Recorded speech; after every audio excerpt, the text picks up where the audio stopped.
Vocês querem esperar mais um pouquinho ou a gente já pode começar? Que vocês se mandarem. Estou aqui. Vamos dar mais uns 4 minutinhos, né? Para ser uns 10 minutos de tolerância, assim, para quem estiver entrando. Isso aí. Topo.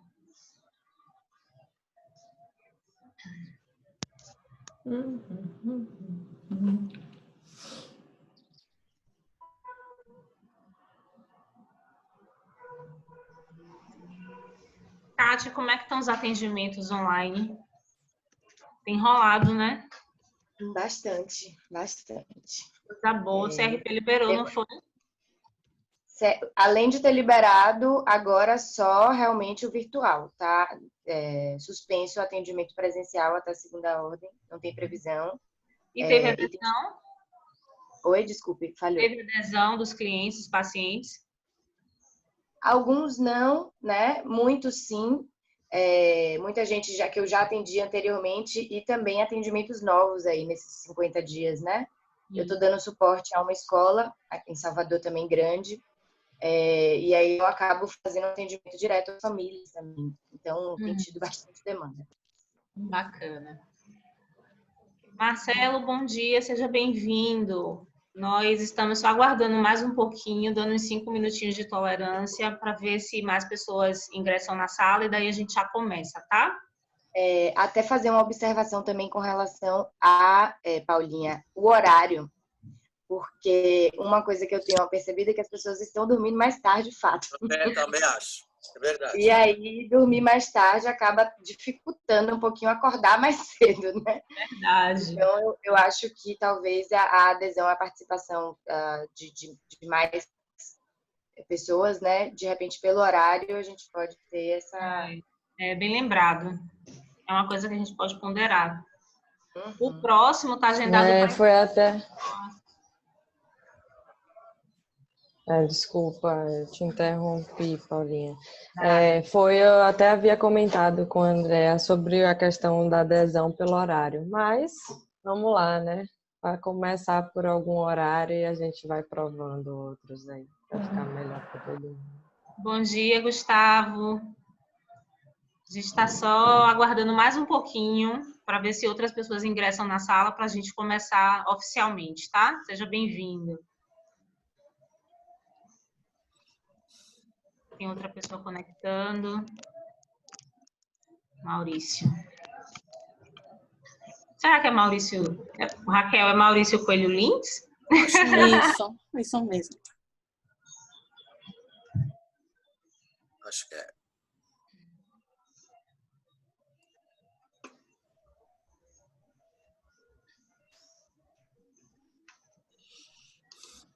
E essa tela de fundo que você me arranjou, Federico? Gostou? Gostei. Vou mudar ao longo da conversa. Várias... Que chique! É todo tecnologia. Viva a tecnologia. Cadê o negócio aqui? Não estou vendo ninguém agora.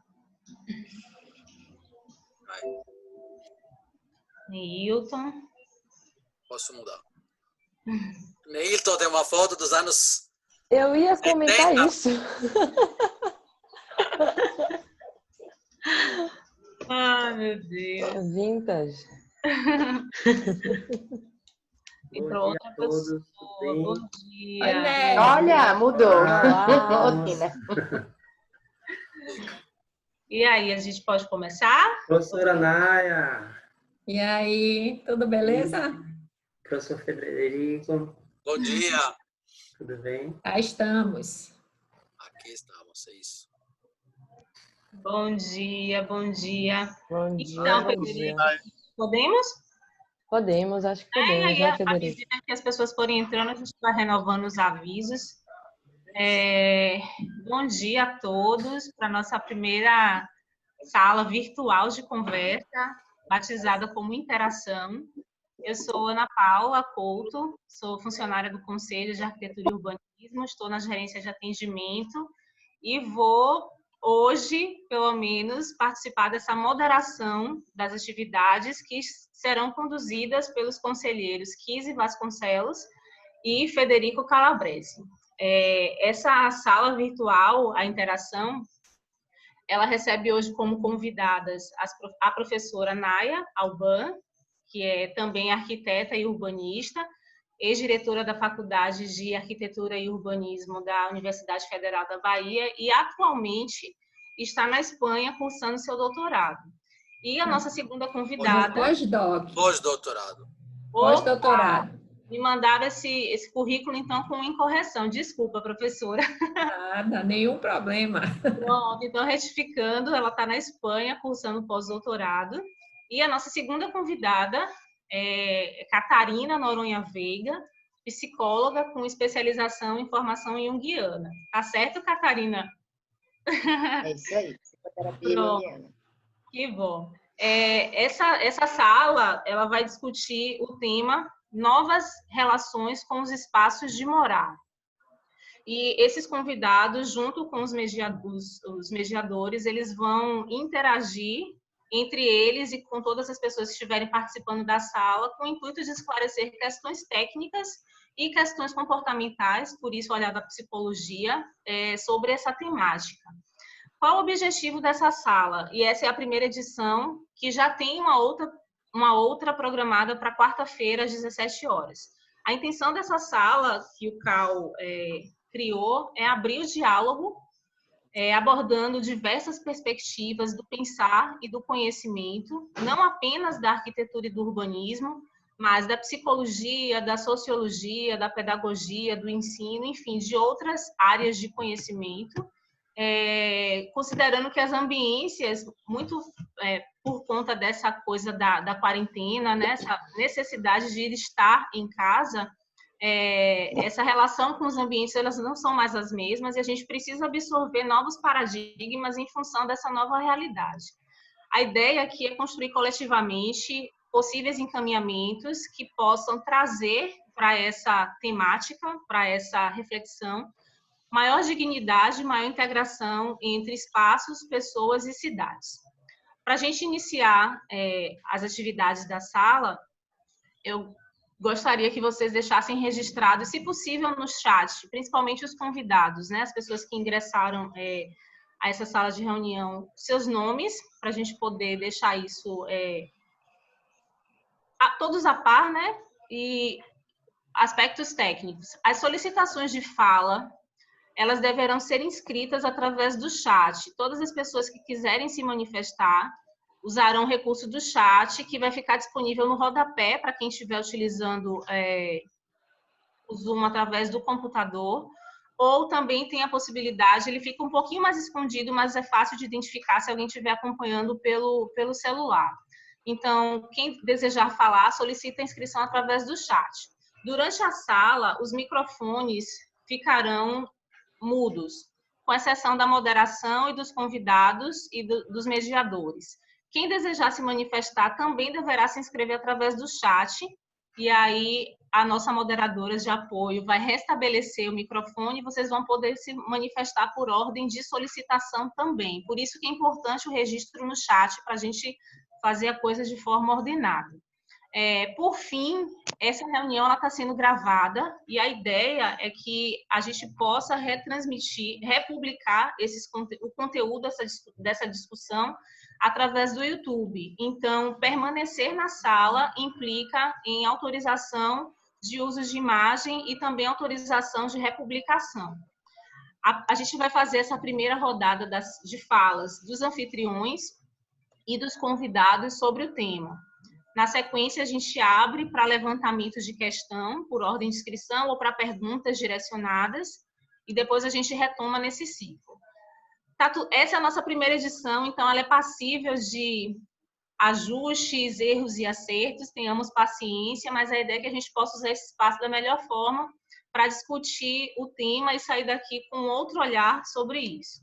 Então, agora eu passo a palavra para Federico e para Kise, para quem quiser primeiro, e estou aqui para colaborar no que precisar, tá bom? Boa sala para todos, um beijo. Olá, bom dia a todos. Eu sou Kise, para quem não me conhece, sou arquiteta e urbanista, e numa conversa numa das nossas reuniões, eu sou conselheira do CAL, numa das nossas reuniões enquanto Conselho de Arquitetura e grupos de trabalho, eu sugeri a Andréia, a gente foi construindo juntas essa ideia de bater um papo com os arquitetos, e a gente foi abrindo isso e formatando isso até a gente chegar nesse ponto aqui dessa sala que está acontecendo hoje. Como Paulinha falou, é a primeira vez, né, que a gente está fazendo.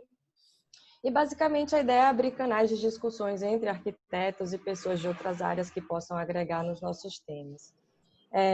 Tem algumas pautas que eu trouxe para as convidadas, né, tanto Naya quanto Catarina, que eu acho que a gente pode ir norteando a nossa conversa por esses tópicos e, claro, outros tópicos serão muito bem-vindos ao longo desse papo. Eu trago aqui primeiro a ideia, uma manchete que eu li outro dia, que fala assim: o coronavírus como o acelerador de futuros, né? Então, como o tema da nossa sala são as novas relações com o espaço de morar, é inerente eu discutir que o que traz essa percepção modificada, tão acelerada, é exatamente essa questão do coronavírus e a sua aceleração de futuros. A nossa imersão nos espaços residenciais de uma forma muito nova, nunca antes vista, não dessa forma com a tecnologia, e como exatamente esse ponto da tecnologia e esse ponto do coronavírus convergiram exatamente na questão que todo mundo agora está usando a casa para tudo. Está usando a casa tanto para morar, trabalhar, dormir, comer, enfim, a casa virou um espaço muito diferente do que era antes. Muita gente tinha casas que eram casas dormitório, então, assim, a gente trazer essa ideia para pensar junto como que a gente pode ponderar e qualificar esses espaços. A minha primeira interação, eu pergunto para a Catarina o seguinte tema. Os lugares físicos hoje, eles, na minha opinião e na minha vivência aqui na minha casa, eles se tornam muito ideias, né? Para além do aspecto material do espaço, a gente tem agora o aspecto da psicologia ambiental e como isso pesa na casa de muita gente, como isso pode ou prejudicar ou ajudar a vivência enclausurada, digamos assim, a vivência de quarentena, de passarmos muito mais horas em um só espaço, né, em um só na nossa casa, mas com diversas funções. Como isso afeta a psicologia? Como isso tem chegado para você? Essas são as minhas dúvidas e curiosidades. Provocações. Já posso começar a pegar a pergunta dela e também embasar com o que eu preparei para vocês? Pode ser assim? Eu acho que... Calabrese não vai falar, não? Vou falar agora? Posso? Então, sim, eu posso falar. Eu acho que a escolha desse tema, me parece que a gente não pode como se questionar essa escolha, né? Porque a gente está eu acho que não é só que a gente está vivendo a casa de uma forma diferente, que a gente está 24 em casa. Só que nunca na história, digamos assim, da humanidade, as pessoas ficaram 24 horas em casa durante tanto tempo. Então, eu acho que é quase uma necessidade, né, dos usuários da casa se reinventar digamos assim, a vivência desses espaços. Eu acho que tem uma... e isso poderia ser uma pergunta, né? Acho que tem duas... por um lado, tem os usuários da casa, que acho que nesse caso estão operando com a grande criatividade, e por outro lado, tem os arquitetos, que acho que a gente tem que olhar como as pessoas estão usando a casa, os espaços de forma diferente. Então, acho que o desafio agora é entender como a arquitetura é a arquitetura que tem que ir um pouco atrás digamos assim, dos usuários. Normalmente, quando a gente faz um projeto de uma casa, de alguma forma impõe, né? O arquiteto impõe uma forma de usar aquela casa, uma forma de viver. Sempre foi assim. Agora não, agora é o contrário. As pessoas estão usando a casa de uma forma diferente. Não é só isso. Eu acho que as pessoas estão conhecendo e reconhecendo a casa como nunca fizeram antes. Estão procurando, buscando, encontrando lugares que nunca nem pensavam que existiam dentro da casa. Mas eu acho, sobretudo, porque o fato de ficar 24 horas em casa, você vê como a casa muda, como o sol entra dentro da casa de forma diferente, o vento entra dentro da casa de forma de a chuva, aqui chove em casa, então eu sei quando chove, quando não chove. E eu falo, a minha experiência é ainda mais forte, porque eu estou morando em uma casa faz 2 meses, então para mim é todo ainda mais novo. Então, Naya também pode conversar, pode falar sobre isso, porque ela também está morando em uma casa que é completamente nova para ela. Então, acho que a forma de você usar a casa, ela mudou, vai mudar, mas eu queria entender como os arquitetos, qual seria o papel da arquitetura, do arquiteto nessa mudança da casa? Essa seria uma pergunta. Outra observação, digamos assim, que eu acho que, claro, me parece que a ideia dos espaços de uma casa mais flexível é o que realmente está acontecendo. A gente está precisando de casas mais flexíveis, onde os espaços estão mais, digamos assim, ele se adapta um pouco mais aos usos. Eu acho que falar de uma casa, dos cômodos da casa, né? Cozinha. Por que se chama cozinha? Porque você cozinha.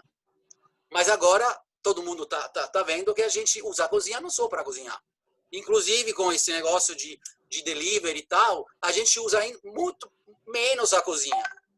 Então, sei lá, o corredor, né? Não sei porque, por exemplo, em português se chama corredor. Na Espanha é passeio, né? Me parece mais no passeio você passeia, no corredor parece que você está correndo. Então, na Itália também se chama corredor, que nunca entendi por quê. Mas enfim, agora no corredor realmente você corre, você joga futebol, as crianças brincam e brincam na cozinha, brincam no vestíbulo da casa, por exemplo, que é outro espaço que é um espaço que parece um espaço tão antiquado, né? O vestíbulo da casa, como aquela casa antiga, citada do século passado, agora está se tornando um espaço fundamental da casa. Fundamental, que você joga, você brinca, você deixa suas crianças jogar, brincar, você bate um papo, você fuma um cigarro. Quer dizer, então acho que talvez a nomenclatura dos espaços está um pouco assim como ultrapassada. Ou seja, eu acho que a gente não deve mais chamar o corredor de corredor, a cozinha de cozinha, o dormitório de dormitório, a sala de sala, a sala de jantar e sala de jantar e tal. Acho que a gente, quer dizer, tem que ter, realmente, se esse coronavírus, essa pandemia fez alguma coisa boa, a gente tem que aproveitar no sentido que tem que revolucionar um pouco as nossas ideias de como usar os espaços. Eu digo ainda mais, por exemplo, tem todo um tema, aqui não sei se aqui no Brasil, mas, por exemplo, Naya pode falar sobre isso, do uso das varandas, do uso dos balcões, do uso das sacadas, que sejam elas minúsculas, de meio metro. Todo mundo está saindo a tomar um sol, ler um livro, não é, Naya? Você sabe disso. Na Espanha é só porque, eu acho, não é porque eles estão em casa, porque antes também, antes não se usava, é porque na rua não tem carros, não tem poluição, não tem barulho, não tem não sei o quê. Digamos assim, a cidade, que a gente não pode deixar de falar da cidade, pode falar da casa, que está dentro da cidade, e não falar da cidade. A cidade também está mudando. Né? A cidade é outra cidade. Então, acho que a gente não pode deixar de falar das duas coisas, porque as casas estão dentro da cidade. A gente pode mudar a cidade, as nossas casas de uma forma muito rápida. Joga na parede baixo, muda lá, muda o móvel, não sei o quê. É a nossa cidade. Como é que você muda? Você muda um quarteirão inteiro? Não. Então, acho que a gente tem que começar a pensar as coisas um pouco, né, um pouco mais juntas. Então, acho que a minha pergunta principal é qual é o desafio do arquiteto a partir de agora? Digamos assim, acho que vale a pena talvez fazer um mapeamento, uma cartografia de todas as pequenas adaptações que cada usuário já fez na própria casa. Eu estou vendo com meus amigos, todo mundo comprou aquele negócio para jogar ping-pong. Eu tenho um monte de amigos que compram isso. Você bota na mesa da cozinha, você joga ping-pong. Quer dizer, a gente está, o usuário realmente ele está usando o espaço de uma forma muito mais, não sei se criativa, mas muito mais tática, menos estratégica, mais tática. Eu acho que o arquiteto também tem que começar a aprender um pouco mais, olhando o que está acontecendo na casa de todo mundo. Um pouco isso.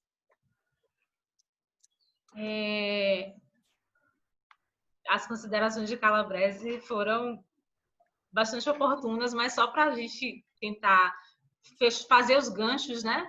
Catarina, se for possível, responde primeiro a pergunta de Kizzy e depois a gente devolve para a professora Naya, porque eu senti que a pergunta de Calabrese ela foi mais direcionada para o desafio do arquiteto e urbanista. Não, tenho também, desculpa, tenho também uma pergunta para a psicóloga, que acho importante. Vamos lá. Pronto, só para a gente não perder o gancho. Não, mais sobre o distanciamento. E também isso vem um pouco a partir da minha experiência pessoal.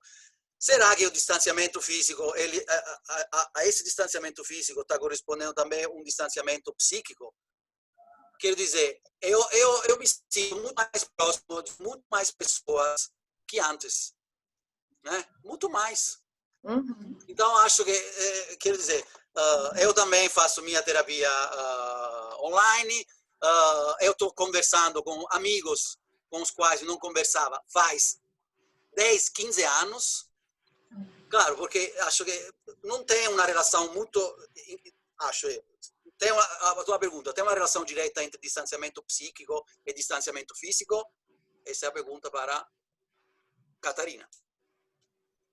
Vamos lá.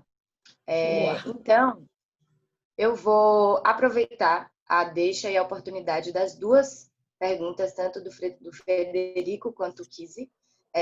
Vou compartilhar com vocês o que eu preparei, porque eu penso e sinto que, a partir do que eu escrevi aqui, né, eu posso começar a falar um pouquinho das duas coisas, tanto a de Kizzy quanto a de Frederico. Então, posso, Paulinha? Pode ser assim? Pode? Tudo bem. Vou me apresentar novamente para quem está chegando agora. Eu sou Catarina Noronha Veiga, psicóloga, especialista em psicoterapia junguiana. Hoje eu vim compartilhar, conversar um pouquinho com vocês, né, a respeito desses símbolos de novos espaços de vivência e sobrevivência, na perspectiva psicológica e também física, consequentemente, né? Para ilustrar a minha fala, eu selecionei alguns relatos de algumas vivências de pessoas que eu atendo, né, clientes ou pacientes, aí chamo, que tenham acompanhado nesses 2 meses de confinamento, na minha clínica agora exclusivamente virtual, que autorizaram previamente o compartilhamento desses relatos, né, respeitando, obviamente, o sigilo das suas identidades e também com embasamento teórico e conhecimento para que a gente fortaleça a nossa experiência aqui com esse bate-papo. Eu espero que seja muito proveitoso e contribua de alguma forma para que a gente consiga atravessar essa situação, que é uma situação adversa, né, inédita, sem precedentes, algo que nunca foi amplamente discutido no que diz respeito à pandemia, né, as relações pós-pandêmicas, digamos assim, não só aqui no Brasil, como no mundo todo, e também de uma forma criativa, na minha perspectiva, como o Frederico disse, ele ainda vai além, né, e com mais serenidade. Um enorme desafio, né, porque agora a gente está lidando com esse espaço, que é espaço, casa, academia, lazer, escola. Selecionei esses relatos especialmente para que, caso alguém se identifique e se perceba neles, nessas situações, aceite o convite para ampliar e até mesmo mudar a atuação, caso seja necessário. Tenho percebido alguns relatos com relação a um sentimento de tristeza, digamos assim, né? Que algumas pessoas estão expressando e têm experimentado nesse momento, para além de toda a situação causada já pelo Covid no aspecto da crise da saúde, né, e as decorrências a isso, econômica, política, jurídica, nas escolas, enfim. Além disso, o que me chama muito a atenção nesses discursos são os nossos aspectos comparativos, que a gente acaba reproduzindo. Como assim? Essa comparação, ela acaba sendo externa, né? A alguém ou a um espaço físico que o outro dispõe, que é diferente do meu. E dessa forma, a gente acaba esquecendo de um dado essencial, que é a minha realidade é absolutamente diferente à realidade do outro. Com o confinamento, o que eu tenho percebido, né? O que eu imagino também, assim, até pelos relatos, as trocas, né? Que cada um tem vivido de uma forma totalmente singular. Cada mundo é muito particular e é muito singular. Eu digo no mundo psíquico e no mundo físico também, né? Nossas casas, nossos apartamentos, a distribuição deles. Então, quando a gente acaba se comparando a alguém, ao que alguém está fazendo, ao que o outro dispõe enquanto recurso, instrumento, em determinados espaços, a gente acaba negligenciando a nossa própria particularidade psíquica e física. Primeiro relato. Tem um cliente que estava há 5 semanas, quando começou, né, de uma forma mais forte, essa questão do distanciamento social aqui no Brasil, absolutamente resistente ao confinamento. Principalmente porque ele não, digamos assim, se preparou para esse momento de quarentena. Na verdade, ninguém estava preparado, né? Mas essa pessoa em questão, esse indivíduo, ele utilizava o espaço dele, a casa dele, apenas como um dormitório, como Kiss, inclusive, pontuou no início da fala dele. Inclusive, ele não possuía nem fogão. Quarto, sala, cama, frigobar e outros poucos supérfluos, né? Quando ele se viu inicialmente nessa situação, ele foi absolutamente resistente. Uma resistência irresponsável, inclusive, né? Como foi percebido em terapia, porque a resistência acaba trazendo uma enorme dificuldade de lidar com a realidade. Bom, ele não possuía nenhum recurso para facilitar a adaptação a essa necessidade de confinamento. E a gente sabe que desconstruir não é simples, né?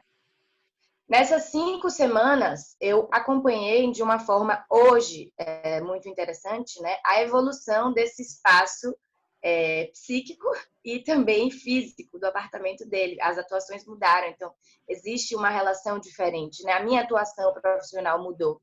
Eu me sinto muito mais autorizada a compartilhar a minha vivência também, para que isso nos conecte de uma forma nova, já que o toque, né, o abraço, o acolhimento presencial, ele não existe. Então, já puxando um pouco, Federico, para você, assim, embora exista o distanciamento social, existe também essa necessidade da gente estabelecer novas conexões. E, nesse momento, o nosso aporte, né, o nosso instrumento é a tecnologia. Mas vamos lá. Nessas 5 semanas, eu acompanhei de uma forma muito interessante a evolução dessa pessoa, né? Nossos atendimentos normalmente acontecem uma vez por semana, e nas 2 primeiras semanas, a gente estava lidando com a desconstrução dessa resistência. Para que, a partir da 3ª semana, de confinamento, né, ele começasse a investir na materialização dessa transformação, começando pelo seu escritório em home office, né? Então, ele foi comprar uma mesa, o laptop ele já tinha, uma cadeira ergonômica, e foi pesquisar, e estava ali se fortalecendo dentro disso. Na 4ª semana, ele precisou, finalmente, entendeu, né, percebeu que era necessário eletrodomésticos e utensílios de cozinha e área de serviço. Na quinta-feira passada, no dia 30 de abril, nossa videoconferência foi basicamente toda ele me mostrando as novas plantas e hortaliças que agora dividiam a casa e a atenção dessa pessoa. Eu não posso deixar de fazer uma observação muito coerente com a situação que a gente está vivendo hoje, é que essa realidade dessa pessoa em questão, um microempresário solteiro, que dispõe de recursos, principalmente financeiros, para investir na evolução tão acelerada, não é a mesma da maior parte da nossa população. E precisaríamos, enquanto coletivo, perceber e analisar isso, para que quem tenha mais facilidade, e aí eu digo mais facilidade em qualquer aspecto financeiro, né, de conhecimento, enfim, ajude quem está tendo mais dificuldade a enfrentar e atravessar esse momento juntos. porque também não é possível romantizar essa situação absolutamente adversa, né, com a realidade dessa pessoa, que não corresponde à maior parte da população. E agora a gente atravessa uma situação complexa, porque é nos exigido voltar para dentro, né? O confinamento, o distanciamento social tem um aporte simbólico aí de voltar para dentro e voltar para dentro mesmo, inclusive intensificando essas relações intrafamiliares, né? Mas, de alguma maneira, está clara a necessidade de priorizar o coletivo diante do individual. Então, a gente tem também um outro enorme desafio, né? Como é que eu posso servir como instrumento para alcançar quem está à margem ou quem está tendo mais dificuldade de dentro da minha casa? Eu espero, inclusive, que essa pergunta ecoe na cabeça de cada um de vocês que estão me escutando agora, né? Para que a gente consiga pensar também nessa evolução de sociedade coletiva, né? Como estão as minhas possibilidades de estar fazendo o que eu quero fazer hoje? Acolher a minha impossibilidade com consciência é, nesse momento, um gatilho fundamental para elaborar o que será necessário para nos estruturarmos de uma forma compatível ao que está ao nosso alcance. Segundo relato, uma mulher que me procurou muito angustiada, já nesse período de distanciamento social, e eu acho que ilustra bem essa questão do comparativo externo que eu falei no início da minha apresentação. Bom, toda vez que a gente, enquanto humano, experimenta algo inédito, né, é absolutamente natural que fiquemos minimamente angustiados, principalmente porque isso exige uma capacidade de adaptação e, por consequência, uma resiliência muito grande, né? Mas o nível da angústia dessa pessoa que me procurou já em momentos de pandemia em questão estava perigoso, porque ela estava se vendo engolida e estagnada na sua vida prática. Quando eu procurei entender um pouco mais sobre essa angústia, de onde vinha, e começamos a olhar com mais consciência a sua própria rotina, eu percebi que ela vinha usando a sua rede social de uma forma muito intensa, com uma urgência de produtividade, se comparando a uma influenciadora digital específica, né? Que essa pessoa, influenciadora digital, nesse período de pandemia, vinha conseguindo fazer 2 tipos de alongamento diferentes por dia, inclusive com recursos e equipamentos que ela tinha em casa, por trabalhar com isso, né? Estava aprendendo um novo idioma, tinha decidido virar vegana e vinha compartilhando todas as suas receitinhas de sucesso nessa rede social de influência digital. A primeira pergunta que eu fiz para essa pessoa que me procurou foi se essa outra pessoa que ela estava se comparando tinha filhos. Não. A paciente em questão tem 3. Então, é óbvio que ela não vai conseguir produzir da mesma forma, é óbvio, que essa influenciadora digital, visto que elas têm realidades completamente diferentes. Bom, além da comparação, acaba sendo muito danoso também essa nossa necessidade de produtividade. A gente pode tentar substituir esse palavrão por criatividade. Se você jogar no Google, fazendo uma pesquisa assim bem rápida, né? O primeiro significado que aparece para criatividade é palavra que define a capacidade de criar. Também indica uma qualidade de quem possui ideias originais ou se mostra capaz de propor novos enunciados. Não é apenas um talento, mas uma competência que, como tal, pode ser desenvolvida e aperfeiçoada. Nós somos humanamente imperfeitos, com espaços físicos imperfeitos. Então, tudo aquilo que foi talvez, né, procrastinado lá atrás, que a gente não pôde fazer porque estava sem grana ou porque não era uma prioridade mesmo, né? Por exemplo, ajeitar a nossa cozinha, aquele vazamento do banheiro, poxa, preciso melhorar a iluminação do meu escritório, etc. Tudo isso está muito mais evidente agora porque existe uma intensidade na nossa relação com esse espaço físico e a nossa relação com esse olhar para dentro, né? Bom, encarar a nossa realidade e abraçar essa nossa realidade como ela é, com cada particularidade, será um salto para a adaptação mais proveitosa e funcional nesse momento. Essas foram algumas vivências que eu selecionei para ilustrar um pouquinho desse tema. Acho que já também comecei um pouco a responder tanto Kizzy quanto Federico, né? E talvez vou apelar novamente, assim, é necessário manejar o estresse e oxigenar essas nossas relações, tanto no aspecto físico, quanto no aspecto das relações interpessoais e nós conosco mesmos, né? E sim, flexibilizar é fundamental, porque os modelos rígidos, eles não serão funcionais. Isso vale, inclusive, para a nossa casa, né? Se eu estou percebendo aqui nesse momento que, como ele disse, a iluminação entra melhor, então, peraí, eu preciso mudar a minha mesa, eu tenho que... Mas e aí a minha conexão? Não, aqui é melhor. Então, assim, flexibilizar, ressignificar, remoldar, né? Acredito que sejam algumas palavrinhas para a gente engatilhar melhor essa transformação, digamos assim. É isso.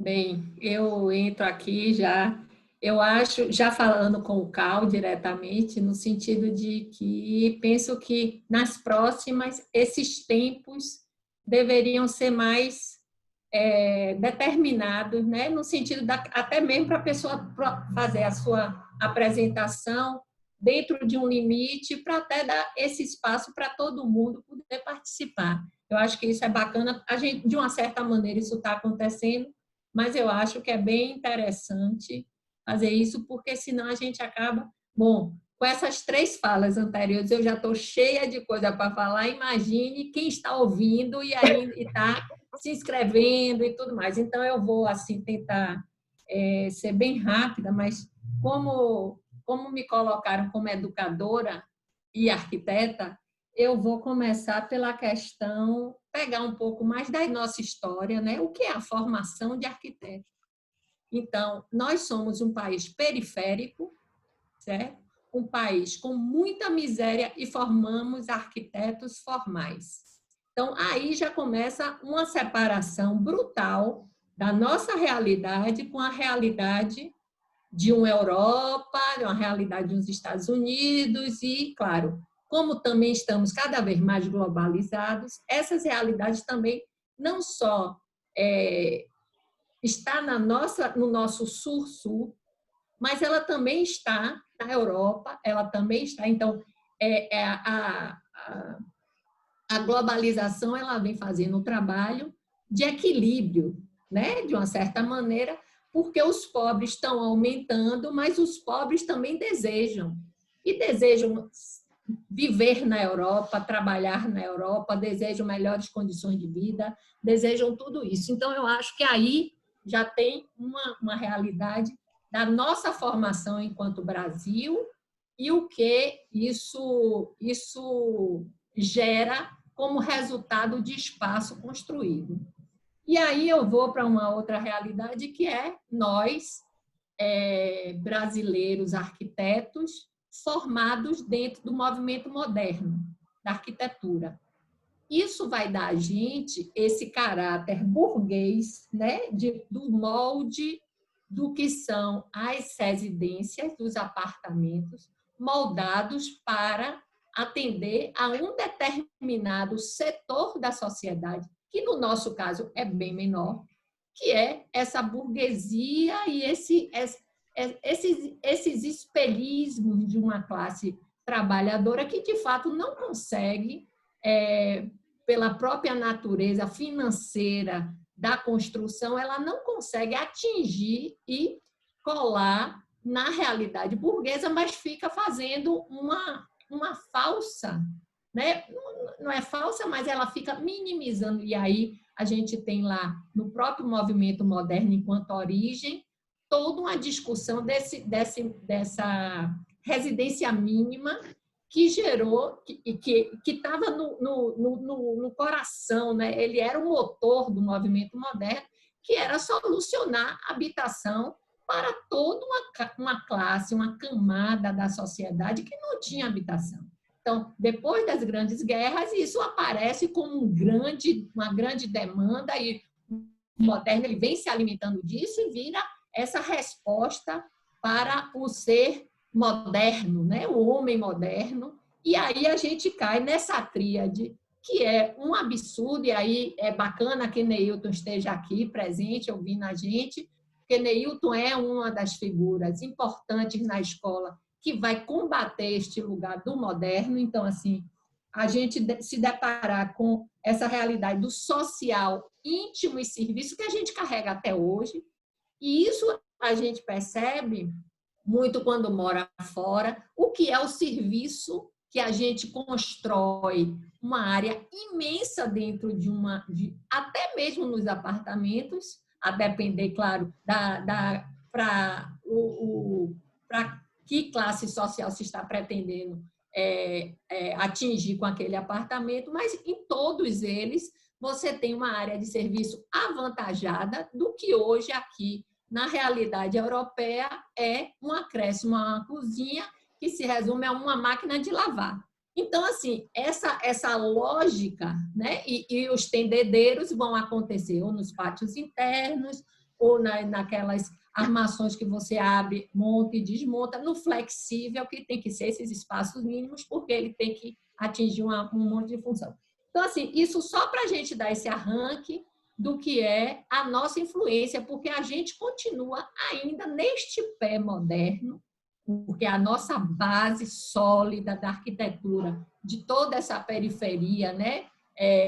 Não, periferia, nem seria periferia, mas todo esse novo mundo que é a América como um todo, esses jovens países, eles vão trabalhar muito com o moderno, porque a grande referência, então, assim, enquanto a Europa tinha um monte de referências, e aí Frederico pode dar um monte de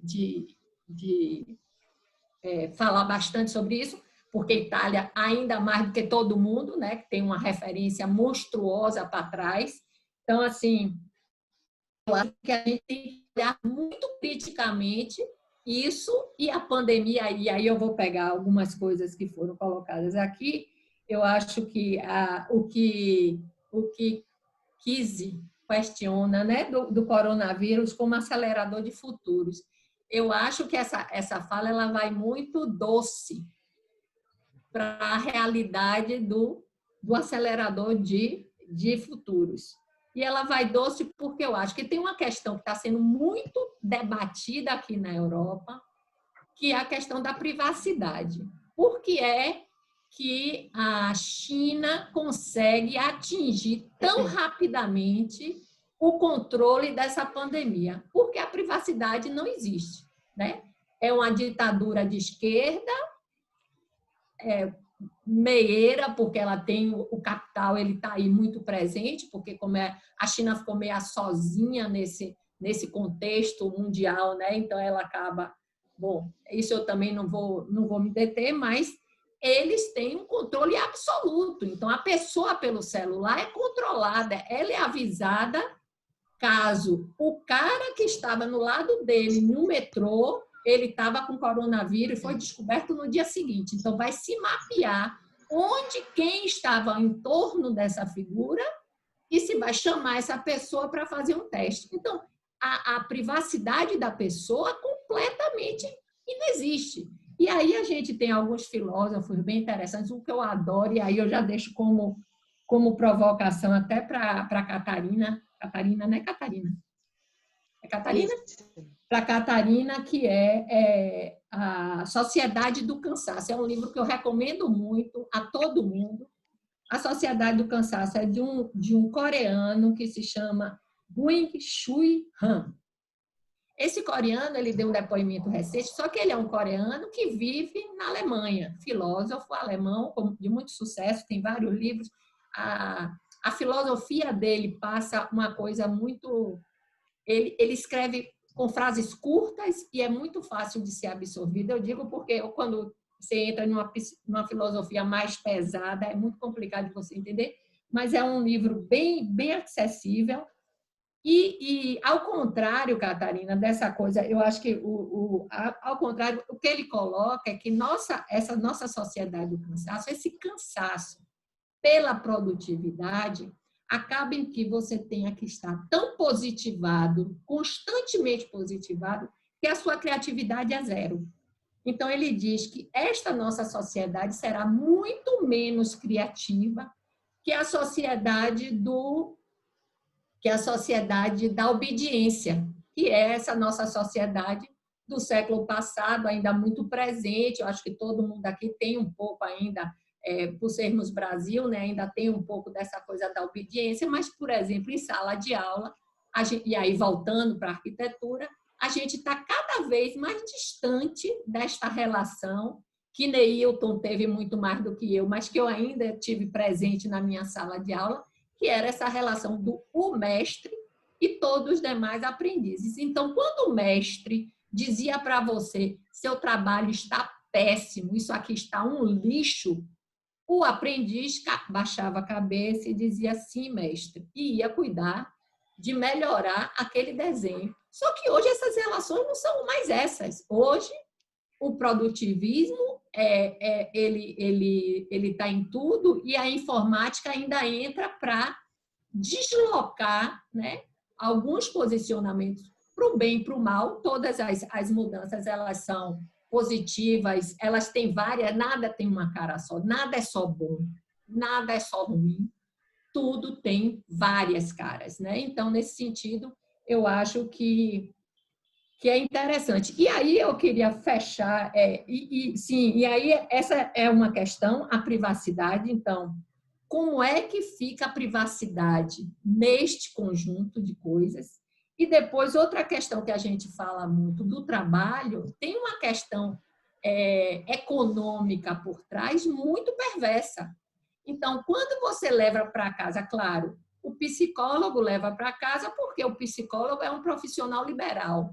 O arquiteto leva para casa enquanto profissional liberal, ele está no escritório pagando, ele está em casa fazendo, ele está, inclusive, tendo economias, né, nesses processos. Mas o empregado de uma empresa, quem é que fica com a responsabilidade?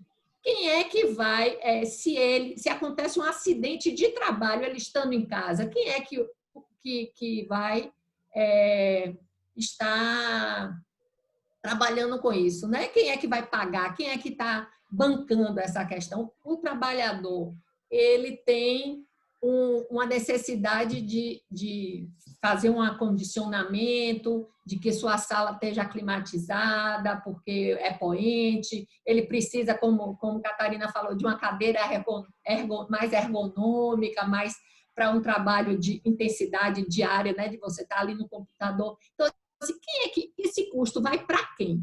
Então, assim, tem aí, então, volto à coisa do corona, esses futuros, eles vão se acelerar sim, mas se acelerar sempre tirando do trabalhador como ganho.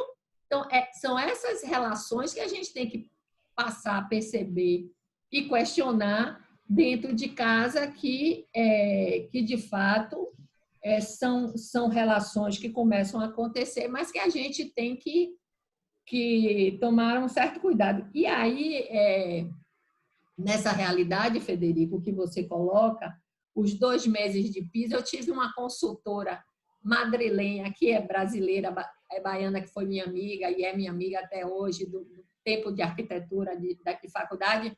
Quando eu estava escolhendo meu apartamento, independente de coronavírus e tudo, ela dizia, Naya, você vai ficar sozinha, você não pode ir para um apartamento interior. Eu, quando morei aqui, eu morei em 2 apartamentos interiores e realmente, aí sim, Catarina, você ia ver pacientes deprimidos. Você está dentro de um apartamento, como muitos na Espanha, muitos na Europa, que são interiores, apartamentos que não têm luz natural, uma luz importante, né? Que você perceba a natureza, não tem um verde, não tem um nada. Então, isso eu acho que essa minha consultora, Lola Garrido, ela foi fundamental, porque ela dizia, nem pensar, não você tem que estar com vista, de preferência se tiver árvore, de preferência isso, porque você tem que ter E isso foi super importante e hoje eu vejo como é importante esse apartamento que eu estou, que tem essas características. E aí, para quebrar um pouco essa coisa que eu estava falando do moderno, eu acho que já tem vários arquitetos, e aí eu quero finalizar falando de uma que já teve na Bahia, que foi Lacaton, que é do grupo Vassal Lacaton, não sei dos arquitetos que conhecem, mas ela teve lá na UFBA, foi uma palestra bem interessante, ela veio pelo lugar comum. E ela, o grande trabalho dela hoje é um pouco tá realmente pensando nessa reciclagem, né? Então, em vez da gente estar destruindo o que está construído, e aí a gente tem que lembrar em que momento, aí foi Charles Jenkins que deu essa grande chamada, mas que em 72, quando se demoliram aqueles 33 edifícios de apartamentos lá em São Luís, né, curiosamente, do mesmo arquiteto que construiu as Torres Gêmeas, ele coloca aquilo como o fim do movimento moderno. Mas você vê que o movimento moderno ele teve vários fins, recomeços, fins e recomeços, e a gente ainda vive com esse estigma do moderno no nosso pescoço. E Vassal, ela usa exatamente todo o trabalho dela em cima de orçamento, de mostrar como essa célula mínima criada pelo movimento moderno, se você agregar a ela um espaço que ela chama de buffer zones, né, que são onde você vai fazer todo mais que esse funcionalismo moderno do viver não permitia, isso vai qualificar o apartamento e você não precisa demolir, você não precisa, o custo da demolição, a estrutura é fixa, mas a espacialidade e o espaço morar, ele pode, uma vez agregando espaço, e aí ela faz todo o trabalho dela, é belíssimo, porque ela trabalha muito com tecnologia, mas aí é tecnologia de países frios, porque o grande elemento tecnológico das habitações sociais é a parede externa. Essa parede externa, ela é uma capa tecnológica, exatamente enquanto esquadria, enquanto muro, para conter esse frio que está do lado de fora e não permitir que este frio invada. Então, o que é que ela faz? Ela pega a parede e cresce a parede. E essa parede vira uma buffer zone. Então, ela tira o valor da parede, porque ela não vai ser só um espaço, ela não é uma linha, né, de construção, mas ela passa a ser um espaço de fato, e esse espaço é um espaço de transição, onde os meninos vão brincar, onde se vai plantar, onde se vai guardar bicicleta, onde se vai botar sua máquina de costura, tudo aquilo que o movimento moderno não permitia em suas unidades mínimas, ela agrega com esses espaços. Bom, é um processo de Lacaton, mas que eu acho que ele é muito interessante da gente conversar sobre ele. Eu vou parando por aqui, porque, de fato, aí tinha um monte de outras referências, mas que eu acho que não vai... Não, eu acho que vamos conversar mais. Termina aqui, Paulinha. Obrigada, professora Naya. Se Federico, ou Kise, ou Catarina não forem comentar nada neste momento sobre as considerações de professora Naya, eu queria abrir para perguntas de Maurício. Ele solicitou inscrição através do chat. Me sinalizem se já emenda a pergunta de Maurício. Pode? Pronto. Maurício, melhor até pelo horário, né? Sua pergunta, fique à vontade. Alô, tá ouvindo? Vixe, que tá bonito! Meu ex-aluno, desculpem. E colega, diga lá. Primeiro, bom dia aí todo mundo, né? Uma alegria enorme dentro do isolamento ver Nainha lá na Espanha, a gente aqui. Eu queria perguntar, para não ficar demorando muito, se aos arquitetos, pessoal do debate, se o entendimento hoje de vocês aqui em Salvador, quem mais desenha o edifício ou a casa, né? Essa casa aqui é desenhada pelos arquitetos. A grande maioria não é, né? A gente já sabe. Mas aqui quem mais desenha é a legislação ou o arquiteto? Ou o corretor. A legislação com os empreendedores, o corretor, né? Aquilo que vende, ou é o arquiteto hoje? E assim, no meu exercício profissional, hoje a gente tem tido muita dificuldade de convencer, às vezes, um cliente a uma ventilação cruzada numa casa ou num edifício, entende? É difícil eles aceitarem isso. Eu acho, Maurício, sua pergunta muito interessante, porque já trazendo essa pauta de aceleração de futuro, Eu acho que a questão do coronavírus, ele joga uma luz muito mais forte, focada para várias questões que existiam, mas que estavam adormecidas. E que, nesse momento, para a classe de arquitetos, é bem favorável, no sentido que você está falando. Quem desenha hoje é a legislação e o incorporador, o dinheiro de desenha as habitações hoje. Porém, com essa vivência de quarentena e de isolamento, está todo mundo passando a olhar a arquitetura dos espaços de casa e de outros espaços como nunca antes olhou. Então, acho que a questão da arquitetura residencial ganha novamente uma importância, porque uma vez que é o dinheiro quem desenha a casa, o cliente vai passar a conhecer certas necessidades que ele antes não sabia que tinha, né? Antes ele supria de outras formas, saindo, estando sempre fora de casa, sem sequer entender, às vezes, o que o levava a ter certos tipos de comportamento. E eu penso dessa forma, eu acho que está fazendo todo mundo olhar o que pode melhorar. Pô, esse apartamento não tem a ventilação natural, ou a ventilação cruzada, ou não tem a quantidade de luz que eu gostaria, ou é poente, não dá para ficar aqui durante o dia. Então, eu acho que está trazendo para a população, principalmente para essa questão do consumidor de casas, né? Que é um recorte da sociedade, principalmente desse ponto que eu acho que foi o que você falou, do desenho de massa. Então, eu acho que volta a atenção para o trabalho do arquiteto. Isso é bom, é um aspecto favorável desse momento para a gente levantar essas discussões, essas bandeiras. Posso falar? Acho que o tema da legislação é um tema importante, né? No sentido que, se a gente pensa no que aconteceu no passado, a cidade, de alguma forma, a lei, através da qual a cidade se conformou ao longo dos séculos passados, foram desencadeadas a partir de uma coisa parecida ao que está acontecendo agora. Então, as leis de higienização, abertura de avenida, de boulevard, sempre as nossas cidades mudaram a partir de algum problema, a partir da peste do século XIV, a partir do colera do século XVIII, sempre foi isso. E sempre as leis foram, de alguma forma, restritivas. Então, acho que se a gente não entende que, a partir do que está acontecendo agora, as leis têm que mudar a divisão, ou seja, a gente acha que tem que aprender.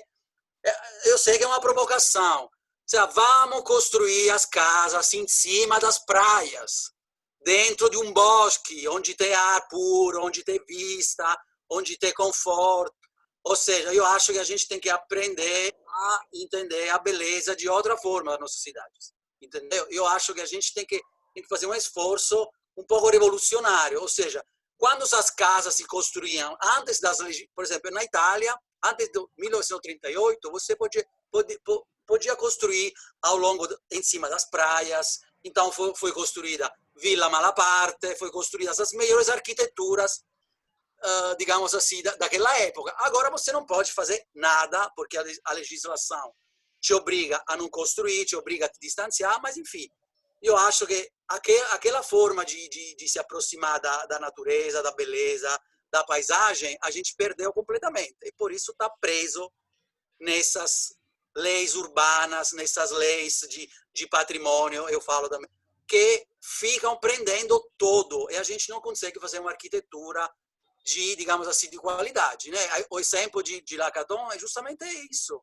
Ela, de alguma forma, pula ou dá uma volta à legislação de uma forma inteligente. Então, ela cria algo que seria impensável para uma prefeitura fazer outra fachada, ganhar mais espaço, aumentar o volume das habitações, algo que aqui seria impossível de fazer.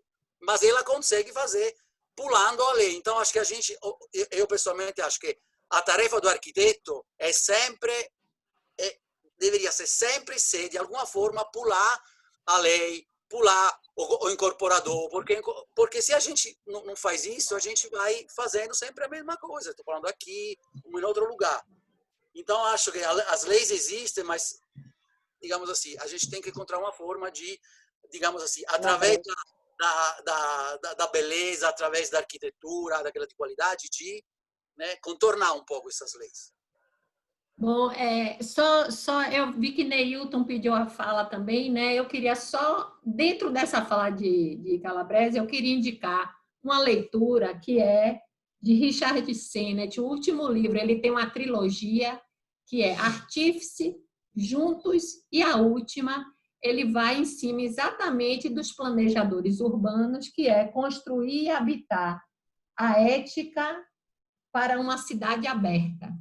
Então, ele está, neste lugar, questionando todo o trabalho do arquiteto urbanista, que no nosso caso, né? Ele está lá falando do planning, mas aqui a gente está junto. Então, é um pouco nessa questão de como você constrói algo, mas habitar algo é diferente. Então, você constrói, mas o habitar, ele vai por esse movimento de cada pessoa, de como ela vai se integrar naquele lugar, de como o conjunto de pessoas se relacionam. Então, ele vem construindo exatamente essa crítica, que eu acho, Maurício, que, assim, Calabrese coloca como o arquiteto, eu sempre digo, coitado do arquiteto, né? Porque o arquiteto é culpado de tudo e tem que resolver tudo. Principalmente no Brasil, né? Porque você entender que o arquiteto, de fato, no Brasil, ele está completamente desprestigiado, né? E, nesse sentido, Maurício, eu sinto que essa é uma batalha constante. O que Federico coloca é algo que você poderia perceber muito aqui na Europa, como arquiteto, exatamente por ter esse formalismo completo. Ou você, se a arquitetura tem que ser feita por arquiteto, você tem que contratar um arquiteto. Então, isso já gera uma discussão da própria classe arquiteto, que é completamente diferente do nosso. Então, assim, eu realmente é algo que eu tenho, o que eu vim aqui estudar passa por isso, mas eu não vou entrar no que eu vim aqui estudar, porque isso aí é outro pano de manga. Mas, assim, eu penso que realmente a gente está em um lugar muito, muito complicado e complexo, porque a nossa arquitetura foi a arquitetura de referência nos anos 50 e que hoje a gente não tem mais nada. Então, isso é algo a ser estudado, né? Como é que a gente sai, perde todo esse lastro? Claro, temos aí no meio uma ditadura responsável por muita dessas questões, mas, assim, eu acho que a gente ainda pode pensar mais sobre isso. Mas vamos lá, Neilton. Né? Não sei. Alô? Naya? Oi. Saudades, viu? Estava preocupadíssimo com você. Eu tentei falar com você, mas você não atende mais Zap, nada, né? Simplesmente... meu filho, porque a vida de Zap nesse mundo coronado é difícil demais, porque se você ficar no Zap, você não faz mais nada. Com certeza. Porque você tem que fazer a cozinha, limpar a casa, não sei o quê, responder Zap, nananã. Rapaz, eu não estudava mais, aí eu botei... Com certeza. Eu tinha aqui atrás na parede um aviso, WhatsApp, de 12 às 14 e nenhum horário mais. Aí botei isso no meu celular, ele tocava, eu desbloqueava, bloqueava. Bom, mas ele continua e eu tenho sido fiel, mais ou menos. Bem, na realidade, o que eu estou ouvindo aqui, para mim, é sempre aprendendo, né? Agora, a gente tem que ter uma percepção que a legislação, quando ela é feita, ela nunca é feita pelos arquitetos, pelos legisladores em relação ao urbanismo e o espaço habitacional, né? Para a cidade. Normalmente são legislações copiadas de umas das outras e que você não centra, não pensa como é a cidade que você está tendo a legislação. Então, a legislação daqui é copiada de São Paulo e sempre vai naquele parâmetro, simplesmente fazendo adequações. E, por incrível que pareça, Salvador, na década de 80, quando saiu a legislação de habitação, nós, arquitetos, eu digo isso porque eu presidi a Associação dos Dirigentes do Escritório da Arquitetura, conseguimos colocar uma coisa, viu, Calabrese, muito interessante, que parece que nessa legislação recente se perdeu. É que na parte da casa em si, da habitação, o arquiteto só precisava atender simplesmente os parâmetros do urbanismo. Não precisava atender os espaços determinados de X metros quadrados para aquilo ou não, entende? Você tinha que atender, e durante muito tempo se chamou isso até de lei suíça, né? Agora, por incrível que pareça, poucos arquitetos usavam isso, ou porque não sabiam, ou porque tinham receio do que estavam fazendo, né? Então, acho que a legislação ela tem que ser realmente completamente reanalisada e discutida de um modo que seja para a cidade. E quanto ao espaço do habitat que a gente está discutindo, eu acho que o grande problema que a gente tem do habitat é porque, em primeiro lugar, não é só para mim, mas para vários arquitetos que eu respeito e gosto, a casa, a habitação, sempre é um laboratório, sempre é uma experiência. E, em cima disso, você pode propor, e você tem que ter um diálogo com o cliente. A grande dificuldade é realmente o cliente ele tem a cabeça formatada, e para você fazer uma casa, é que eu digo, você tem que destruir a cabeça do cliente primeiro, né? Você não pode entrar simplesmente com o que o cliente quer, senão você vai sair com um carimbo de sempre. Então, você tem que ter um processo de psicanálise com o cliente para você destruindo o que ele tem, para você conseguir fazer alguma coisa. E, com isso, você consegue ter avanços. Mas é um trabalho um tanto quanto desgastante que nem todo mundo quer ter. Na realidade, é essa. E uma coisa que me incomoda muito, e você me incomodou, certo? É que o problema nosso, por exemplo, eu estava terminando meu doutorado, né? E eu cheguei a essa conclusão, né? E eu já tinha. Então, quando a gente começa a pensar, a ver mais, é que o grande problema da habitação, de pensar a habitação, por incrível que pareça, está na formação do arquiteto. Porque a formação de escola de arquitetura, das escolas de modo geral, ela tem pesquisa em tudo, mas ela não tem pesquisa no espaço habitacional. E simplesmente você começa simplesmente trabalhar em cima de modelos extremamente ultrapassados, porque são modelos usados que o mercado impõe, e que uma vez, em uma entrevista, eu disse que até criou uma certa polêmica, né? E o que eu acho que é verdade mesmo, que a maioria dos arquitetos são meros desenhadores da vontade empresarial. Simplesmente ele está ali. Agora, ele foi instrumentado e formatado para isso. E, como Naya colocou, começa na sala de aula, entende? Que, na realidade, você não discute o projeto. Você tem que atender uma visão do mercado que impõe aquele tipo de íntimo, social e serviço. E, ao mesmo tempo, o professor, a grande maioria dos professores, pensam assim. E defende, não analisa projeto. Ele corrige projeto não se corrige. Projeto depende de um morador, entende? Então, se ele quiser botar o vaso sanitário dele na sala para ver o Faustão da vida dele, ele bota, é problema dele. É como eu digo, quando você entra na casa do cliente, do seu amigo, o problema é seu, cara. Porque o que ele tem ali dentro é a vida dele. Então, ele tem que fazer o que quer ali dentro. Claro, com certos limites, né? Porque aí tem outras coisas. Mas, de modo geral, só para fazer assim, uma provocação, eu acho que é isso. E a gente não faz isso. E, além do mais, toda a nossa formação e todo o nosso pensar é em cima, como Naya colocou, ou alguém colocou, acho que quis também, então, todo mundo colocou isso, é em cima de uma classe média alta. Então, na realidade, o Brasil, certo? A casa brasileira é diferente dessa casa que a gente formata. Porque a casa brasileira é uma casa de miséria, na realidade, entende? É uma casa problemática. E outra coisa, na casa brasileira, a cidade é a continuação da casa. Você não vai ver isso em Alphaville, claro, evidente, que cada um se fecha na sua Netflix, isso e aquilo, né? E isso, nessa pandemia, tá bom para isso. Eu vou dizer um fato que aconteceu comigo recentemente, que até uma pessoa dizia, você repete para todo mundo. Eu digo, repito, porque para mim é uma coisa muito forte, entende? Apesar de eu estar com 70 anos, eu digo, porra, vai para aí. Eu liguei para um amigo meu, que é mestre de obra, né? E queria falar com ele. A mulher dele pegou, atendeu, e disse, não, ele não está aqui, ele saiu. Aí, na hora que ele voltou, ligou para mim, ele disse, vem cá, cara, você com isso, você está indo na rua, não sei o que, coisa e tal. Ele olhou para minha cara, sabe o que ele disse? Ele disse, Neilton, eu moro em uma casa pequena, que você não conhece, porque eu sempre vou na casa dele, porque eu me mudei recentemente. Agora, minha casa é pequena, tá eu e minha mulher, deve ser a 10ª mulher dele, sei lá quantas, entende? Simplesmente é uma casa que é de telha eternite, pé direito baixo, minha televisão está quebrada, meu ventilador está quebrado, eu vou fazer o que em casa? Entende? Então, a percepção de casa, ela é muito mais do que porque a gente está muito distante da casa que a gente tem que projetar. Entende? É como o Maurício colocou aí também, a ventilação cruzada. Você entra em uma casa dessa, porque na realidade, viu, Naya, você que foi diretora da escola, é professora da escola, e Calabrese também, e Kisa também está ensinando, né? A gente não conhece como o brasileiro mora de modo geral. O brasileiro, ele mora em uma casa isso você pode olhar, é 60% ou 70%. Que não é essa casa que eu estou aqui, não, com certo conforto, com o Emanuel Araújo aí atrás, entendeu? Não é isso, não, certo? O que é que acontece? É uma casa que o cara pega um quadrado, divide em cruz, entende? O quarto dele é ventilado através da sala, certo? A cozinha, o banheiro dele é ventilado através da sala, a sala é uma janelinha pequena com a porta, e tudo isso, entende?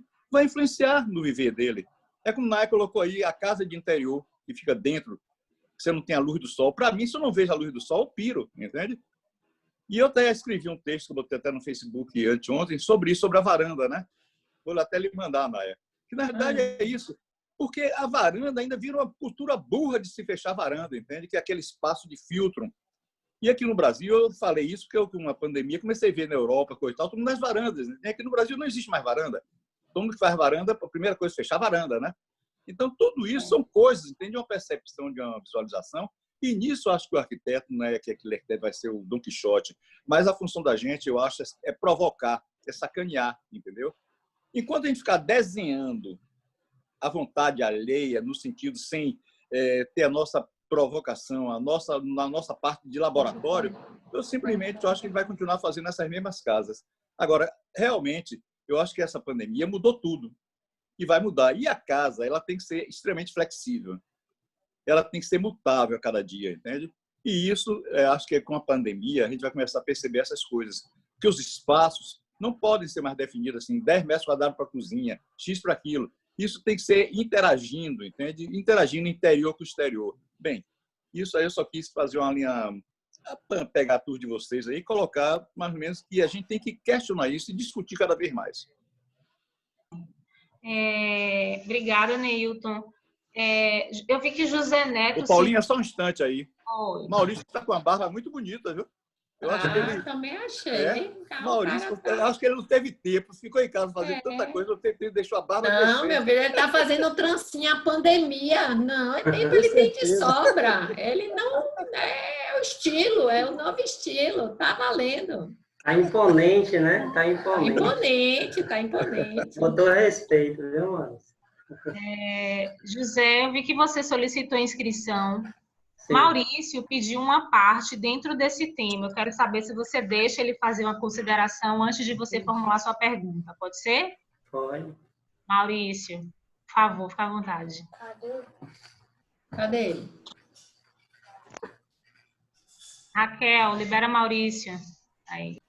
Não, eu vou deixar para a Neto. Na verdade, eu queria só porque eu estava acompanhando a legislação. A gente está com Letícia fazendo uns estudos, né? A professora que é focada nisso aí.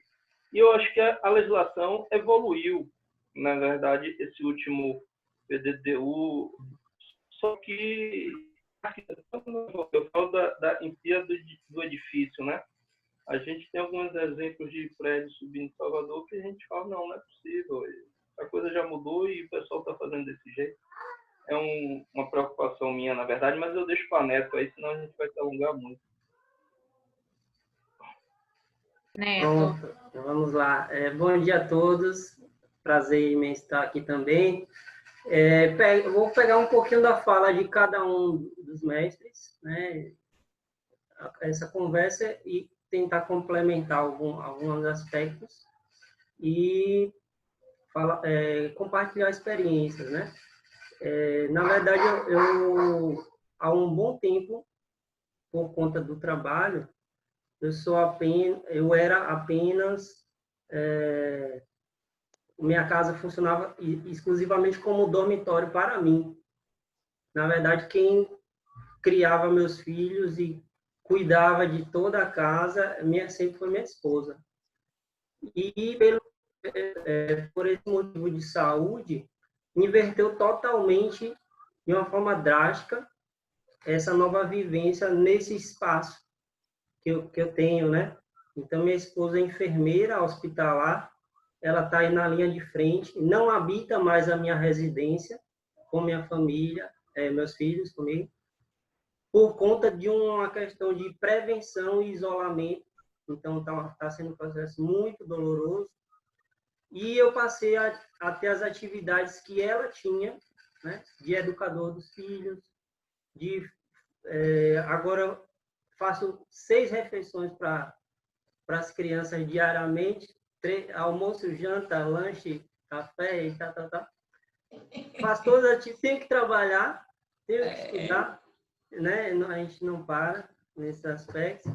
Então, minha forma de experimentar a casa hoje é diferente, como o professor Calabrese estava falando, né? Tenho muito mais cuidado da casa, cuidado com as pessoas, né? É um novo tempo, um tempo mais devagar. Se antes eu vivia num nível de aceleramento muito alto, passou a ser redimensionado, num outro tempo, num slow motion, vamos dizer assim, né? Até porque para prevenir, né? Você tem uma questão emocional, então você tem que ir dosando, equilibrando, é meu ponto de vista. Mas, assim, compartilhando com as conversas, esse final de semana a gente teve uma entrevista muito interessante com o filósofo Mário Sérgio, né? Na CNN, Mário Sérgio Cortella. E aí, pegando um pouquinho da fala de Kise, que é interessante também, sobre essas mudanças de hábitos, né? Ele coloca o seguinte, que a gente já vem há algum tempo com medidas próximas da que a gente tem, principalmente na arquitetura. Ele fala muito da arquitetura do isolamento, os condomínios fechados, cada vez mais enclausurados, você dentro do seu quarto, em um apartamento que é muito pequeno, né? Isso aí é uma situação que todo mundo conhece, ou tem um familiar, um amigo, ou a gente trabalha para algum cliente que está nessa condição, né, entre muros, enclausurado, não conhece os espaços urbanos. Trabalho com alunos também, a gente percebe que eles não conhecem a cidade de fato, tem medo, inclusive, até de fazer um trabalho, uma atividade, né, quando a gente pede para sair da escola. Outro ponto é quando a gente começa a falar, né, sobre essa questão das redes. Aí a professora Naya está trazendo uma série de bibliografias, né? Tem um livro das redes do Castel, a Sociedade em Redes, que ele já fala há um bom tempo, né? Sobre essa comunicação, essa interação das pessoas e esse foco muito grande com o mundo virtual. A gente está muito imerso nisso daí. Não, eu acho que é um caminho sem volta, mas a gente tem que redimensionar, reequilibrar essas questões, né? E, para finalizar, eu queria colocar a condição seguinte, será que é só a legislação que condiciona, falando um pouquinho de Maurício, condiciona esse novo modo de habitar, ou também tem a ver com toda essa questão de tecnologias, né? Eu vejo muito a discussão, tem um arquiteto carioca, ele trabalha muito com isso, eu vou me lembrar aqui o nome dele, mas assim, espaços mínimos, né? A gente está ofertando cada vez mais apartamentos menores e eles acabam sendo flexíveis. Você tem um móvel de uma mesa que ela pode ser embutida, né, na parede da sala, a TV também, então é tudo retrátil. A gente mostra bastante em sala apartamentos de 50 metros, 37 metros quadrados, em Brasília, em São Paulo, para os meninos amadurecerem na disciplina de projeto. Como é que você faz toda essa questão de ajuste da ergonomia com o mobiliário, que é um novo modo de vida, a gente está vendo o mercado lançar bastante disso. Bom, são essas 3 questões, mas eu queria colocar o seguinte, eu, particularmente na prática profissional como arquiteto, também tenho, não consigo avançar muito com a parte dos clientes, no sentido de que eles têm uma visão, né, e uma postura de que o arquiteto é um desenhista. Então, eu, particularmente, eu tenho enfrentado muitas dificuldades em trabalhar atualmente com públicos, principalmente na área residencial, porque eles já vêm com a questão muito formatada. Eu quero tal lustre, eu quero tal tamanho de quarto, eu quero nessa posição. Inclusive, já vem com formatos, né, de revistas. Olha, eu quero essa casa daqui, nesse terreno. Então, tenho tido muitos embates, né? O Maurício estava colocando a questão da ventilação natural. Eu reforçaria outras questões, né? A própria composição, a especificação de materiais e trazer para vocês como é que vocês têm também visto esses aspectos que eu coloquei aqui também, viu? Um abraço a todos, obrigado. Kise, Federico, Naya, Catarina, alguém vai comentar?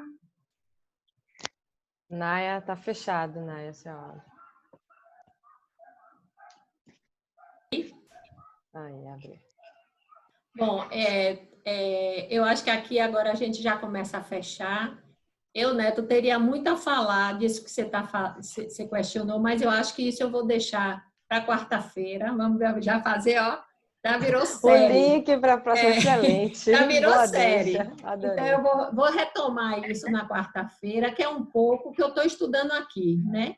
Eu vim para cá para estudar os coletivos de arquitetura, e aí eu me deparei com uma... Eu achava, claro, quando você começa a estudar uma coisa, você tem uma tese, né? Você tem uma hipótese, né? E realmente minha hipótese ela era de um pedaço dessa realidade. E aí eu vou falar um pouquinho mais dessa coisa que você fala do arquiteto mesmo enquanto produtor. Eu acho que a rede aí entra de uma forma bem importante. Eu estou mapeando todos os coletivos da América Latina e pegando alguns poucos aqui na Espanha para fazer um contraponto, para ver como é que eles estão atuando, pegando um pouco dessa coisa que a gente fala da legalidade, né? Porque você imagine, você atuar como um coletivo não vamos botar na informalidade, você não está seguindo os parâmetros formalizados nas legislações. Isso numa América Latina é uma bobagem. Mas você fazer isso numa realidade europeia é outra realidade, porque aí você tem realmente que burlar. Então, assim, e aí eu vou falar disso nesse momento. Então, eu queria agradecer ao CAL pela iniciativa. Eu acho que eu acho que esse formato, né, ele vai começar a ficar mais esmerilhado, né, mais arredondado, para que tenha maior participação e que as perguntas e que as inquietações elas apareçam e sejam canalizadas. Eu não sei se esse modelo de 4 é o mais indicado, mais bacana. Aí também depende de se a pessoa tem, né, o que é que ela pensa em tratar, a dimensão do que ela pensa em tratar. Mas eu acho que vários modelos podem surgir daí e acho a iniciativa maravilhosa, tá? Tem muito a ver, eu acho que a arquitetura tem muito que ser discutida, o arquiteto também tem que ser mais incorporado, eu acho que o CAL e o IAB têm essa tarefa, né, de criar esse ambiente. Uma coisa que eu estudei recentemente, isso Neilton ia gostar bastante, eu fiz um texto para... Eu já estou falando demais, tá vendo? Vou parar aqui, mas a gente tinha, só para finalizar, a gente tinha uma relação de pertencimento enquanto classe de profissional enorme. Depois que o moderno, né, quando teve todo aquele boom, aí você tinha arquitetos de primeira geração, arquitetos intermediária, né, Diógenes era o intermediário, arquitetos de segunda geração, Assis, isso eu estou falando porque eu fiz um texto sobre Assis e Achécio, então, arquiteto de segunda geração. E aí parou. E Assis, e aí eu fui ler vários depoimentos de Assis, não sei o quê. Aí você vê como era importante, não só para Assis, porque Assis, ele reverberou enquanto arquiteto, se consolidou como arquiteto nacional brasileiro. Mas os outros colegas desta mesma geração, eles tinham uma identidade, um pertencimento mesmo, pertencer aos arquitetos de segunda geração. Isso dava a eles um lugar, né? E isso dava uma força política, uma força profissional, e isso acabou. Não tem mais segunda geração. E muita gente diz, isso aí era uma bobagem que o movimento moderno plantou Mas se a gente for analisar essa produção daquela época, isso passa por esse... Claro, aí tem um monte de coisa, a profissão cresceu demais, somos muitos arquitetos, um monte de escola, tudo isso. Mas eu acho que a gente tem que perceber este lugar da arquitetura, coisa que aqui é muito forte, na Itália, nos países que têm uma realidade mais formalizada, isso faz parte, né? Então, eu percebo que a gente tem que caminhar para o... Claro, entendendo a nossa realidade de Brasil, mas a gente tem que caminhar mais junto. E aí eu acho que esse ambiente é um ambiente maravilhoso para começar a consolidar esses lugares.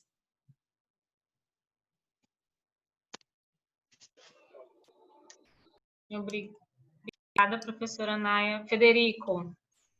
Não, eu acho que vale a pena, como a Naya falou, né, deixar alguns temas para a próxima conversa, mas eu acho que algumas coisas que falou Neto, acho que são interessantes. Primeiro, ele falou da mulher, né? Qual é o papel da mulher dentro do espaço doméstico, né? Então aqui seria uma conversa imensa, né?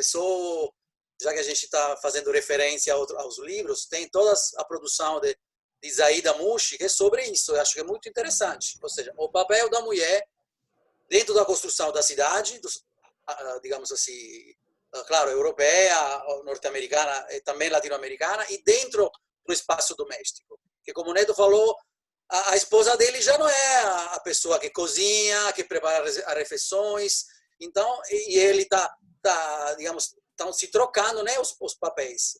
E, claro, além disso, a mulher teve um papel ativo como arquiteta dentro da construção da cidade e, digamos assim, que é super importante. E outra coisa que ele falou, que acho também, que para mim é muito importante, ele falou dos alunos que não conhecem a cidade. Então, acho que esta é uma ocasião para, primeiro, conhecer a própria casa e depois conhecer a própria cidade. Ou seja, vamos começar para conhecer a casa e depois vamos sair, quando a gente puder sair para a rua e começar a conhecer a cidade, porque as duas coisas vão juntas. A cidade não existe sem nossas casas.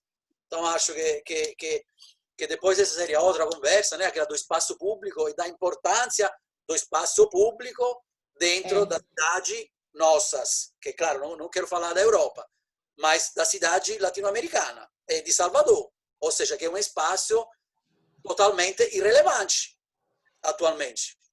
E acho que ele deve voltar a ser um espaço super importante. Se sobra para finalizar, o que eu estava vendo, imagem das cidades europeias, ou americanas, assim, metafísica, sem ninguém, todo mundo falando que bonita Roma, sem ninguém, que bonita Veneza, sem ninguém.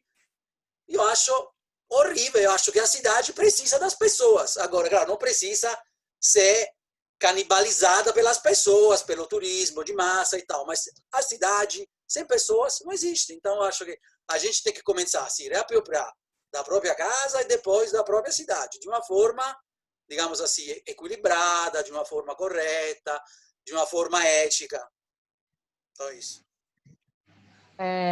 Eu vou me despedir também, acho que pelo horário a nossa discussão hoje foi bem legal, fico feliz também de termos aberto esse espaço para discussão. Acho que quando a gente começou a discutir lá no grupo de trabalho, a gente falou, vamos abrir isso para mais pessoas e nada melhor do que estar podendo fazer isso nesse momento que todo mundo quer ouvir algo, tem algo para considerar, para falar, para expor, provocar esse pensamento nos nossos colegas, né, na nossa profissão, porque eu acho que a arquitetura volta a ter uma importância que em outra hora ela teve, né, de pensar o espaço, porque as pessoas agora estão voltando a viver o espaço muito mais do que estar só aceleradas, como o Neto falou, né? Ele agora está vivendo a casa dele. Eu acho que isso está valendo para muita gente. Então, acho que esse espaço aí, as próximas edições, a gente vai formatar melhor, vai pensar como melhorar. Obrigada a todos pelas considerações e acho que é isso. Catarina? Eu reuni algumas questões aqui, até para que eu também, encerrando esse momento agora, né, me provocaram, então, que eu vá buscar, me inquietou, né, como, por exemplo, os maiores riscos dessa produtividade constante, né, coisas que foram ditas, tá? Questões de privacidade, acidente de trabalho estando em casa, repensar nessas relações em casa, os papéis de cada um da comunidade micro, né, em casa mesmo, e da macro, que é a nossa cidade, a sociedade. Apartamentos interiores sem iluminação natural, sem verde, é uma caixa, né? Como sobreviver dentro dessa caixa com o menor prejuízo psíquico, como Naya falou, assim, a depressão por conta disso. Como atuar encontrando as brechas nas leis e nas legislações, isso vale não só para a arquitetura, mas acredito que eu consigo também me incluir. Construir versus habitar. Casas e habitações como laboratórios, como espaços de experimentação, né? Desenhadores, o que seriam os desenhadores do mercado empresarial e também as consequências disso. Arquitetos como desenhistas dos desejos de clientes, né?